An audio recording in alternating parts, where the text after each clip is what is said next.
There are legends and memes about the hardship of surgeon threading. You can't expect truth from art, right? To thread your Juki 654DE overlocker, a serger, you don't have to remove the foot, but I will do it so you can see better. You will need to raise the blade or knife and raise the presser foot lever even if the foot is already off. Setting the tension dials to ones is not necessary, but is strongly recommended if you are new. Honestly, it makes threading so much easier, I always do this myself. I forgot to show raising of the knife, but in the end of the video I lower it again. It is the same, but in the opposite order. Your manual will tell you the threading order of the machine. For the serger, the upper looper blue is the first. I find this guide the hardest physically, all others along the thread path are actually easier.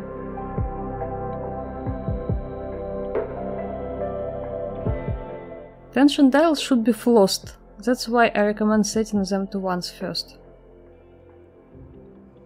Most of the threading can be done with bare hands, but some places require tweezers. I use tweezers a lot here, because they are easier to fit between the machine and the camera.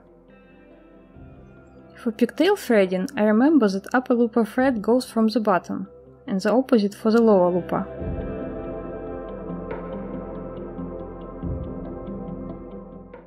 Here's where I'd normally use the tweezers, to thread the looper eye.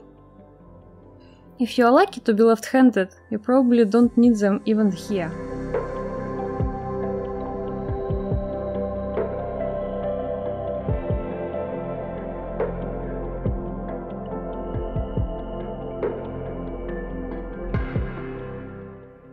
Pull the thread carefully, don't let it catch on the looper guards here, or anywhere else for that matter. The lower looper threading looks the same, but along the red path, up until the pigtail.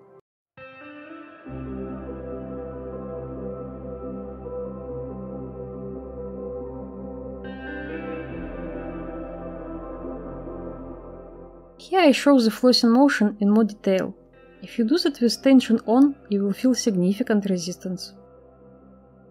By this time you would have noticed I have used different thread colors. On your seam you will see the upper looper thread on the top under the foot and lower looper thread on the bottom, close to the feed dogs. When the seam is pulled apart, you may see the left needle thread or the lower looper thread. I am sure people will tell me in the comments that the latter never happens. Using different colors is a learning opportunity, you should try that.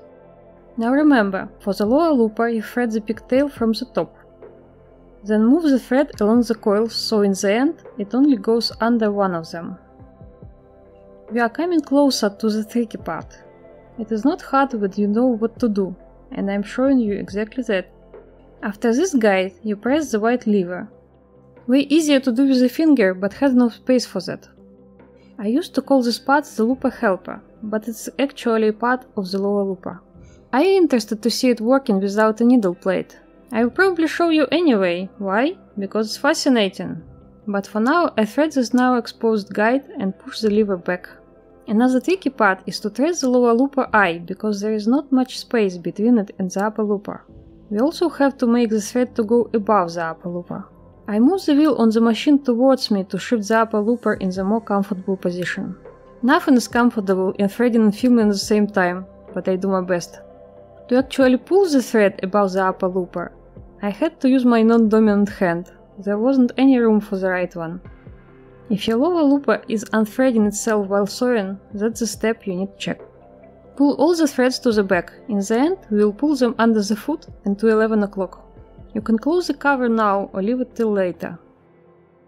Lift it and let it move to the left by itself. We'll need it open to lower the knife in the end, but the machine will not stitch with it open. Then the right needle, green. The first guides are the same. If your thread won't make this U-turn at this point, it means it is not between the tension discs. Try again and thank me later. Don't just leave it because it will give you problems.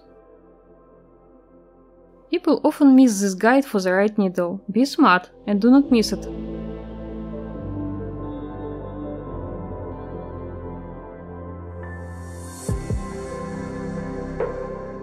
See, there are two guides on the needle bar and the last one on the left. can become unthreaded while you fiddle with the needle eye. At least if you fiddle as much as I do. I managed not to notice the missed guide during all the filming. You can easily correct this even with needle threaded. Just pull a bit of slack and put it behind the guide.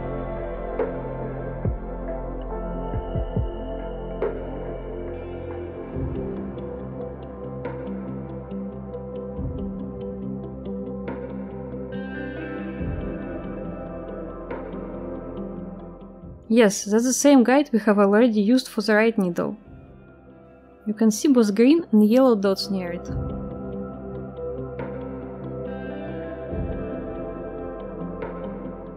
Here is the guide I forgot to thread for the right needle, both threads should be there. For the needle eyes, I always use tweezers or have to use my non-dominant hand again. There is not enough space to the right even without the camera.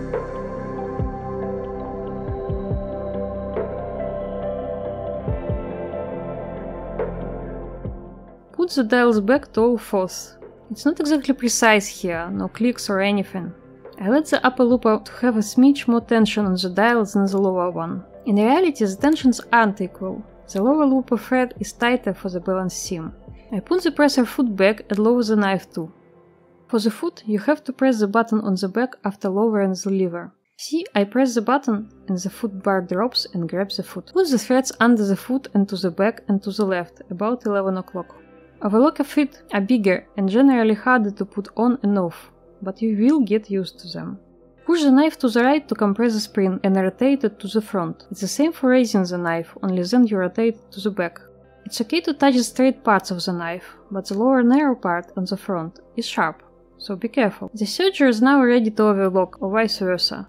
Watch this video about looper threading on micro stitch machine, or this upcoming one about good serging practices. Come to my Discord to discuss this tangled topic further. There are actual people there now.